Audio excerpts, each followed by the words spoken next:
Lucasfilm, the people who work on and control Star Wars, has promoted somebody into a new role. Somebody who will act like, for people in layman's terms, the Kevin Feige of the Star Wars live-action branch. Somebody who will control everything and supposed to know what's going to happen. Like, if something happens in Episode 9, and it's supposed to connect to the next movie that comes along, like whatever Rian Johnson's movies are, or the Game of Thrones guys' movies are, and they're supposed to connect, how are they supposed to connect, what's going to happen, how will it connect to the bigger panel, and what the future is going, what to work for towards the future. Like, if they were going to do phases like the MCU does, her job would be, okay, this movie is in phase 4, what's the next movie going to be, and how is it going to connect and make a bigger scheme? The lady has worked with Lucasfilm before. She started working with Lucasfilm on The Force Awakens. Her name is Michelle Wejon. Sorry if I butchered the name. She's the president of the live action group. She's working now with Kathleen Kennedy.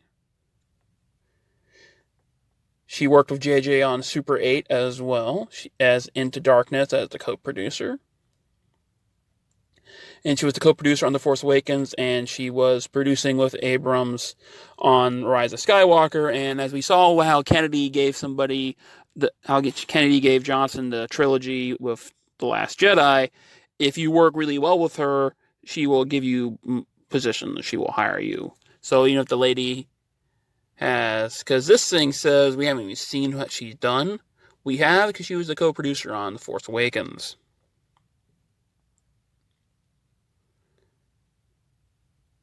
She's going to be working on everything like the movies and the Disney Plus TV shows. She's going to be the producer of those and how they connect and how they are all supposed to be one big storyline. Nothing really against her, even though Kennedy picked her. Nothing really pro her. Nothing pro or against her, really, because, well, she hasn't really done too much. Once she takes full control of the Rise of Skywalker and beyond, then we can start judging her. But until then, she was just a co-producer in the background. Now she has full control over the storyline. That'd be like somebody who worked on the writing staff but was like third chair, you complaining about their writing, when in reality the people in second chair were the ones writing. Or praising them because, oh, that show was great, but they were like third or fourth chair. They weren't really doing that much. So, it's not negative or positive, it's just news. Have a good one. If I was someone who bought into and did conspiracy theories or tried to push them to get views in that, I would say, well, this is Disney doing it so that they can fire Kathleen when her contract is up and say, hey, look, we replaced her with another woman because this woman worked under Kathleen, so obviously she's the perfect choice for her. And then once she's gone, they could replace her with a guy if they wanted to. Like if they wanted to bring Kevin Feige over and replace her and put him into there, or put Dave Filoni in there, they could without saying, hey, look, we fired a woman and we got hired a man instantly. No, it'd be, we fired a woman, but hey, we hired another woman to replace the original woman. And that woman was under the original woman's tutelage, and we just didn't like what she was doing, so now we got rid of them both. So that would be a safe way in today's culture to get rid of a female executive high in power. But that's probably not what it is, because they honestly do like her.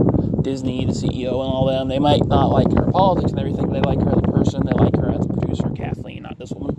I don't know if they like this woman or not. And so they're going to keep her around. She is a yes person. She will say, yes, Mr. Iger, may I have some more? If he tells her to jump, she will say how high. And, that's what kind of people that Bob likes to keep around. Because, he's an executive. He's a CEO. It's the kind of people they like. They like yes people. They like people who will say, yes, thank you, sir. If you say you say, man, you're ugly, they'll say, yes, sir, I'm working on trying to look better. So, that's it. I'm not a conspiracy person, so I'm not trying to title this as my video or something like that. I know some people are doing clickbait articles on their videos saying how America's finally rejected horrible reboots with the Men in Black movie, when that's not really a reboot. because it's a continuation just about the two main characters in it because they share the same leader.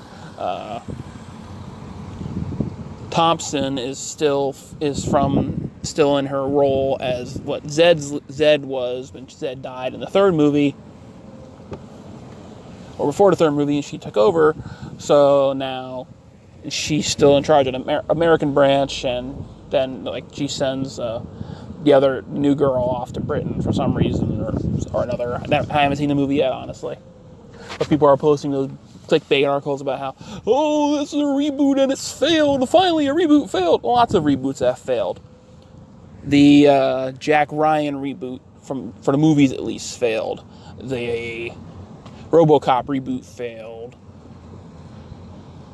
I mean, a majority of them failed because a lot of people like Chip's reboot failed. There aren't that many successful reboots or remakes out there. A lot of them are either hated or despised by the original fan base and by everybody else, saying, why do you remake it? There was no point. So this wasn't a reboot. This was meant to be a continuation, but then this is the point of this video. It was just, why I don't do the clickbaity stuff or the things. If I'm saying something, I honestly believe it. Not that I'm just trying to get clicks. Because I'm not big enough to care about clicks. If I was someone like the Quartering, who just did that today with the clickbait title, I would, because that's his job. It's how he feeds himself, his cats, and his wife. He has to get clicks and views on YouTube. So, make the title sound nice so that people will click. Just saying another unwanted sequel failed isn't as catchy as finally rejected reboots. Our side was winning. That sounds so much better and makes people want to click it faster. When in reality, people would click it like someone like me. I would have clicked it anyways just because I was a fan of his and I just like listening to. I like him as a personality. He's good. Like if he was a news person, I like him as an anchor person. So I would have just clicked on him. I didn't click on that video just because, well, I know it's a crock. Men in Black International isn't a reboot. Or if anything, it's a soft reboot so it could technically be right, but then a soft reboot isn't a reboot of the franchise, so America has rejected those before as well with the Transformer film. Because even though Bumblebee is considerably a much better movie and everybody likes it, including critics, it didn't make as much as The Last Night did. Now it could be thrown up to people people finally got tired of those movies, or people just said, we don't want to watch these ones. Or they're not going to bother trying to watch them anymore. One of the two. So, what do you think of this new person? Do you even care? Comment, dislike, everything else. And hey, have a good one.